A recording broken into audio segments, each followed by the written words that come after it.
Bautista Mederin. Ang imahe ay muling iniluklok sa simbahan noong 1928. Nakapagpanilok si Binibining Isabel Bayot ng isang higit na malaking imahe ng patrona at ito ang iniluklok sa simbahan hanggang sa kasalukuyan. Ang orihinal na imahe ay pinagtatuhan kay Binibining Bayot at ininganat sa kaniyang tahanan.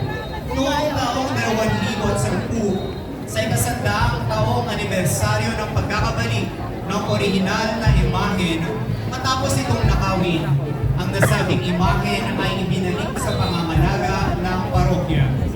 Ang bayan at parokya ng Amadeo ay nagdiriwang ng pista ng pasasalamat sa kaniyang karangalan tuwing huling linggo ng Abril, bukod pa sa kaniyang liturikal na kapistahan tuwing ika-22 ng Hulyo. Mga kaibigan, tayo kong lahat ay mapalad sapagkat kamiling po natin ngayon ang orihinal at matandang imahen ni Santa Maria Magdalena mula po sa bulubunduking bayan ng probinsya ng Cavite.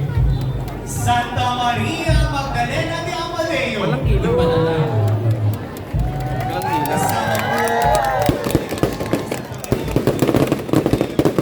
ang kanilang Puro-Paroko Reverendo Padre Alan Valero, ang kanilang Parochial Vicar Reverendo Padre Defonso Niente, at ang mga samahan, Parish Pastoral Council, Cluster of Religious Organizations, Cluster of Communities, Cluster of Ministries, Kapatiran ng Santa Maria Magdalena de Amadeo, kasama ang mga deboto mula sa bayan ng Amadeo, Cavite.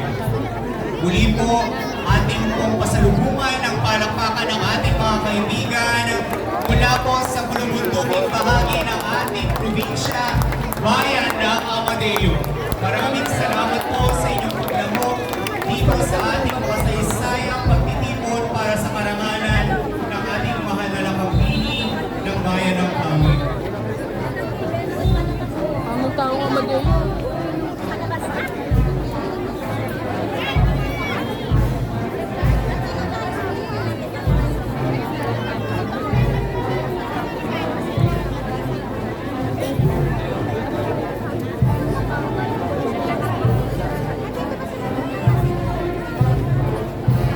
Ngayon ay nasasaksihan po natin ang napakaraming delegasyon mula pa po sa Amadeo, Cavite. Talaga po